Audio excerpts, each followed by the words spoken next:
Hasilnya luar biasa. Laba bersih CTRA itu meroket jadi 1,75 triliun rupiah per September 2025. Angka ini naik 24,6% dari tahun sebelumnya. Ini tanda vital yang nunjukin kalau pasien kita ini nggak cuma sehat, tapi lagi dalam kondisi prima banget.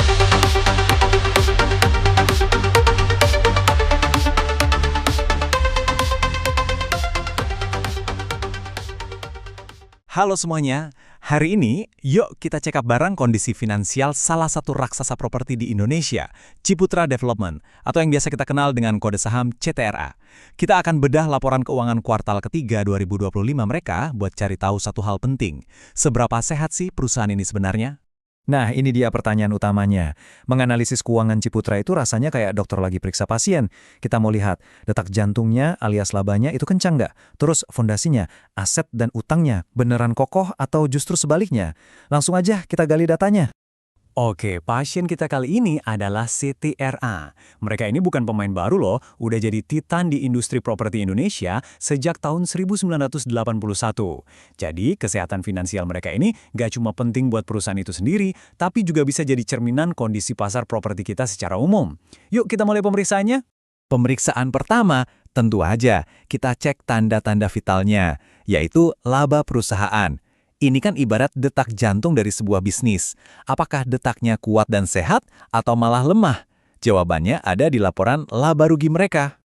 Dan wow, hasilnya luar biasa. Laba bersih CTRA itu meroket jadi 1,75 triliun rupiah per September 2025.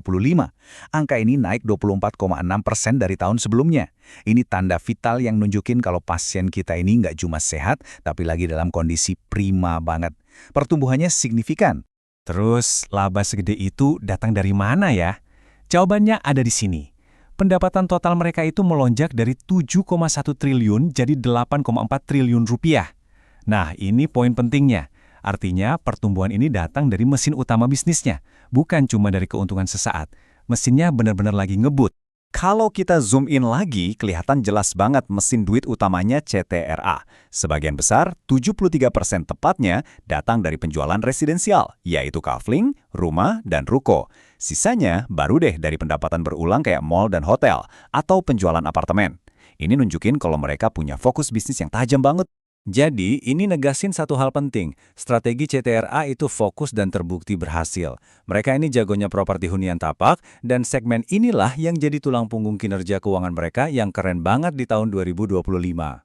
Oke, tanda-tanda vitalnya udah kita cek dan hasilnya bagus. Sekarang, kita lanjut ke pemeriksaan fisik. Kita bakal lihat neraca keuangan buat ngerti struktur perusahaan ini. Seberapa kokoh sih fondasinya, aset yang mereka punya jauh lebih besar nggak dari utang-utangnya.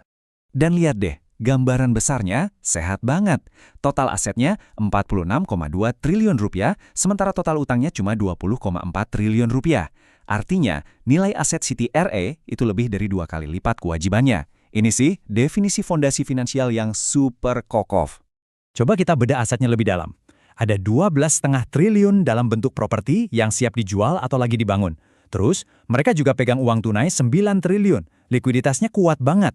Tapi yang paling penting buat masa depan, ada 10 triliun aset yang namanya land bank. Apa sih itu? Jadi, aset 10 triliun rupiah ini adalah land bank atau bank tanah mereka. Anggap aja ini kayak bahan bakar utama buat mesin pertumbuhan perusahaan. Tanah-tanah inilah yang nantinya bakal jadi proyek perumahan, kota mandiri, dan jadi sumber pendapatan mereka di masa depan. Nah, jadi poin pentingnya gini, CTRA itu nggak cuma sehat sekarang, tapi mereka juga punya amunisi yang super besar buat pertumbuhan di masa depan.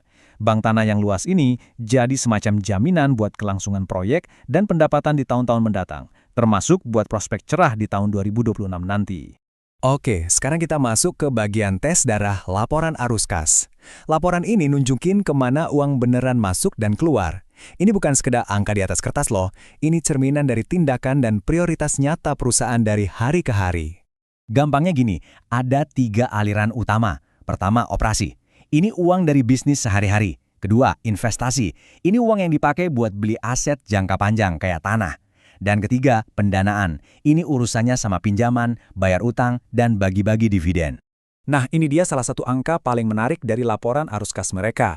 Selama tahun 2025, CTRA itu mengeluarkan lebih dari 544 miliar rupiah. Dan tebak buat apa? Cuma buat satu hal, bayar akuisisi tanah untuk pengembangan proyek baru. Dan ini pinter banget, karena ini adalah strategi mereka yang lagi beraksi. Mereka secara aktif mengubah uang kas jadi land bank.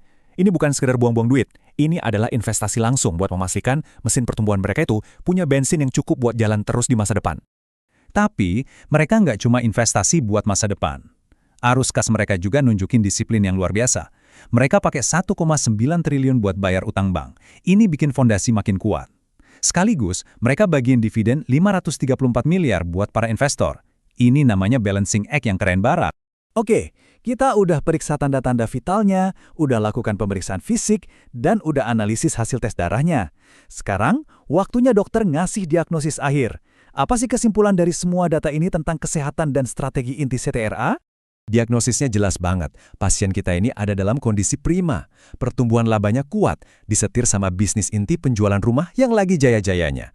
Fondasinya kokoh banget, dibangun di atas land bank yang masif buat masa depan. Dan secara strategis, mereka cerdas banget pakai uangnya buat investasi lagi, sambil tetap disiplin ngurus utang dan bikin investor senang.